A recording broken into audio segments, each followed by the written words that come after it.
मेरे सहयोगी संजय त्रिपाठी की ये बेहद सनसनीखेज और एक्सक्लूसिव रिपोर्ट देखिए, आपको समझ में आएगा कि ये मुर्तजा किस हद तक और कितना खतरनाक सोच रहा था।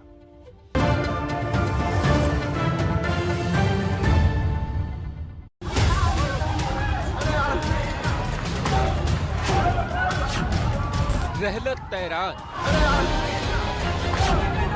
अल जिहाद, तईफ, बक अल फिराश, अब्दुल्ला, ये सिर्फ शब्द नहीं बल्कि आतंक की पाठशाला का वो पाठ है जिसे मुर्तजा कई दिनों से पढ़ रहा था और अपने आतंकी आकाओं से बात करने के लिए वो इन्हीं शब्दों का इस्तेमाल करता था। एटीएस की टीम ने मुर्तजा के घर से अरबी में लिखी एक किताब जब्त की थी जिसमें ये शब्द मार्कर से हाईलाइट किए गए थे, जिनका मतलब जांच टीम ने ढूंढ निकाला है। आतंकियों से बात करने का पहला कोड था रहलत तैरान, जिसका मतलब होता है फ्लाइट। मुंबई, दिल्ली या देश के बाहर फोन पर बात करते वक्त इसका इस्तेमाल होता था। मुर्तजा को आतंकियों ने जो दूसरा कोड दिया था वो था अल जिहाद, मतलब आतंकी हमला। आतंकी हमले की तैयारी के बारे में पूछने के लिए अल जिहाद बोला जाता था। आतंकी सिलेबस का तीसरा कोड है समा, मतलब कि जन्नत। बड़ी घटना को अंजाम देने के लिए जन्नत कहा जाता था। अरबी किताब का चौथा कोड था अब्दुल्लाह, मतलब फोन या संदेश।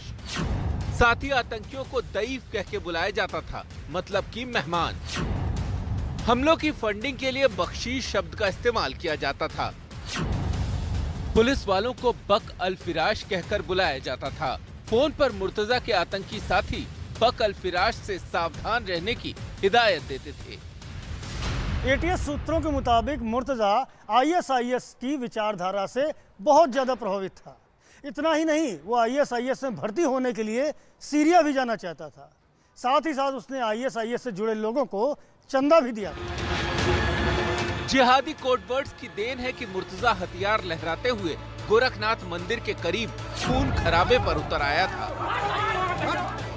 हाँ भाई देखो, सीएनआरसी भी कर रहे हैं तो गलत हो रहा है ना। हमारे साथ जो गलत हुआ वो तो ड्राइविंग फैक्टर है ही, उसको मैं दिमाग में जस्टिफिकेशन, उसके मतलब कोई काम करने से पहले आदमी जस्टिफिकेशन भी तो बनाता है, उसको मैं जस्टिफिकेशन दे रहा था। देखो मुसलमानों के साथ जुल्म हो रहा है, कोई कर्नाटक में इतनी हो रहा तो हम अब कोई नहीं करेगा। तो मतलब उस तरह से मैं सोच के मैं बोला कि अब फिर थक गया, सोच में बोला कर ही दो भाई, हम ये बीड़ा उठा रहे। एटीएस ने मुर्तजा और उसके पिता मुनीर अब्बासी को आमने सामने बिठाकर भी पूछताछ की है ताकि उसके नेपाल और दुबई कनेक्शन को ठोक बजाकर खंगाला जा सके।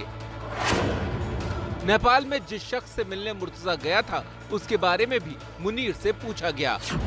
विदेश पैसा ट्रांसफर करने में इसी शख्स ने मुर्तजा की मदद की थी। दुबई जाने और वहां के कनेक्शन को लेकर भी मुर्तजा के पिता से पूछताछ हुई। तो उधर से एक बार उनके अब्बा आए इधर जामनगर से, तो मुलाकात हुई नमाज के बाद। फिर मैंने उनसे हाल अहवाल लिया, खबर खैरियत पूछा, अहमद भाई के बारे में भी पूछा। उनका थोड़ा सा बिहेवियर जो है अलग लग रहा है, लगता है कोई जादू कर दिया है या क्या है। बहुत परेशान हूँ, थोड़ा दुआ कीजिए उनके लिए। मुर्तजा का परिवार लगातार ये दावा कर रहा है कि वो मानसिक रूप से बीमार है, इसीलिए पुलिस मुर्तजा के मनोवैज्ञानिक टेस्ट की भी तैयारी कर रही है ताकि उसके मानसिक स्वास्थ्य की स्थिति की पुख्ता जानकारी जुटाई जा सके। सर, उसके मेंटल स्टेटस को लेकर के भी कुछ इश्यूज हैं। जो भी चीज़ें इस तरह की चीज़ें अगर अभियुक्त के द्वारा बताई जाती हैं तो उसका प्रॉपर वेरिफिकेशन एक्सपर्ट के द्वारा ही कराया जाएगा।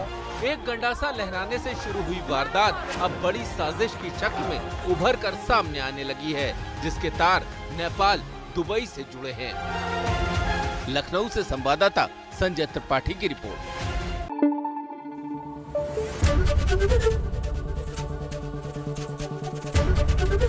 एबीपी न्यूज आपको रखे आगे।